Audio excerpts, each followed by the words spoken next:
You know how I got land? I was homeless. And I used to fish all the time.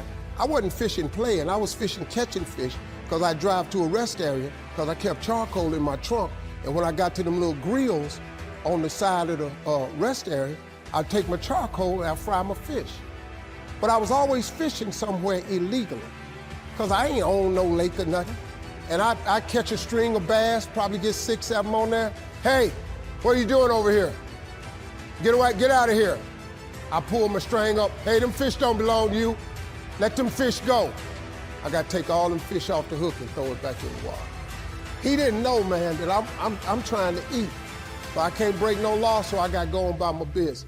So first thing I said, I told God, I said, when I get me some money, I'm gonna buy me a piece of land. Because I just want a piece of land where can't nobody run me off. You don't want to be the leader. Go ahead and be the armor bearer. I promise you. Armor bearer, you in the same arena that I'm in without the responsibilities that I have. You don't want this life, but if you do want this life, if you do want a phenomenal life, you must have an anchor. One of my anchors is the Sabbath. Like I don't get to make stuff up. It's like, yo, this is my anchor and I'm sticking with it. Right, wrong, or indifferent. Malcolm stuck with it. Malcolm didn't leave until it was like, yo, you out. He was there, he stayed, regardless. So one of the things I want you to identify for me while you're here, especially if you're with somebody, what's your anchor? What are your non-negotiables? What are those things that you know? Look, I see dudes, and again, I'm not trying to be disrespectful, fellas, but I see dudes who were like, at best, you were average at high school. You were not the most likely to succeed. You weren't necessarily the most likely to be, you know what I'm saying? Like, what do they call my man? What is it called? The king and queen of the school, what do they call that? Prom king, prom queen. You wasn't on that trajectory. What you want. Is it giving you what you want when you look toward the future, when you look at all that's going on out here? Is there someplace within yourself you say, hey, I know I need to be out there in that arena. I know I can do more than what I've been doing. I know there's some great music that I have within me that I haven't brought out here yet. Is that something that you begin to look at within yourself? See, I say if you look at your life, and if you're not getting what you want, you owe it to yourself to do something differently. So I messed around and got my first piece of money. I got me a check for about $115,000. So first thing I did, went to Dallas, Texas, said I'm buy me some land. I found a piece of land, I thought it was perfect. Had a fishing lake at the end of it because I love to fish. I said, man, this piece I'm gonna buy right here. Let me talk to somebody. I was with a real estate agent. I said, how much is this? He said, it's $250,000. I can't afford this. So I got about 115. He said, I don't think you're gonna be able to get it for that, but I'll make a call. So he called the guy. The guy said he would take 115 now and I could pay him the rest later. And before I did it, I said, hey man, let me ask you something. How much land is that? He said, oh, that's 6 acres. But the person that I'm with, they like me like that. The person I'm with is agape. I got here because they was ride or die. But you all the way out in the deep of success with no anchor. You about to drown. Because now she looking at you when you looking at yourself like, I do got it going on. No, you don't. Not like that, you don't.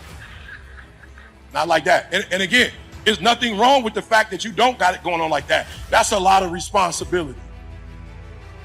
I feel sorry for the bros that got that look, that also got 5, 6 kids with 5, 6 different women. I feel sorry for my man because he is that smooth and he keep getting that kind of attention, but he don't got the kind of discipline to be with one person. So now he's screwing up a whole bunch of people's lives. That's a lot of responsibility. I don't want it. My man, tall, dark, bro, have it. Praise God. You walk out, the female, you got it going on everywhere you go. People dropping what a responsibility. Praise God, you can have it.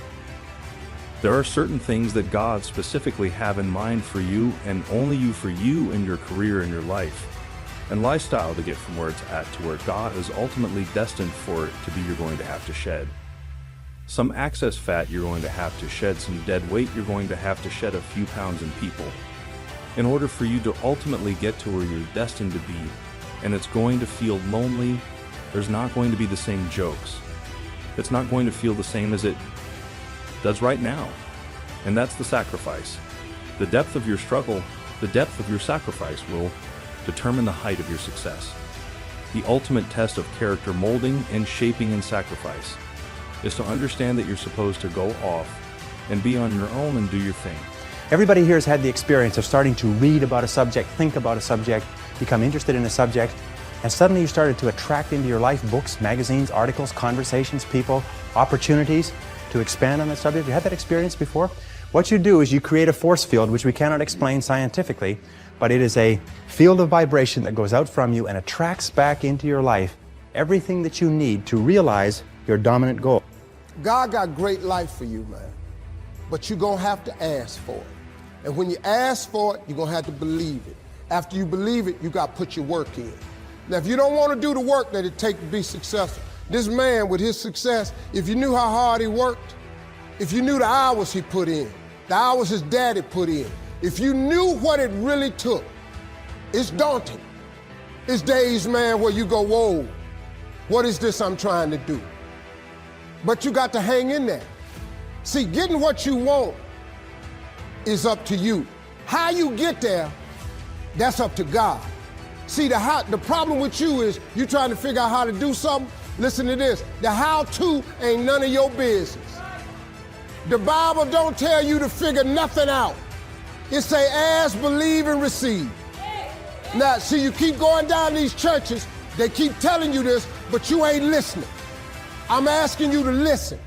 You can turn your life around if you change your attitude. You change your attitude, you change your altitude.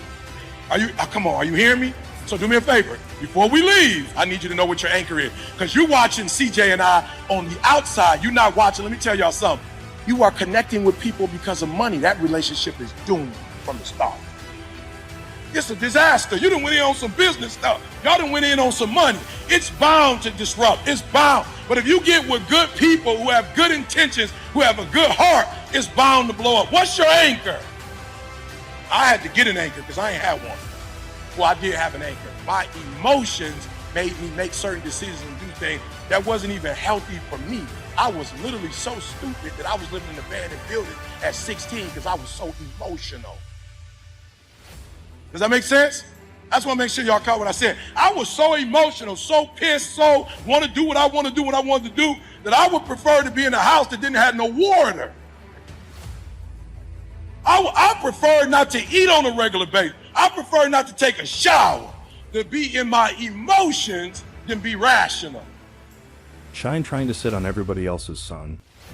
Sometimes we have to become our own sun, and ultimately end up doing our own thing, embracing the new seasons of our life. Your boat is at capacity. All of us, we all had our test. God gives us our test. It really show how strong we really are, tests that we don't even know. Maybe losing our parents at a young age. I may be losing somebody that affected our family, whatever it may have been that may have affected us. It may be us for me in a matter of years, that's what has really come to overcoming the adversity in life.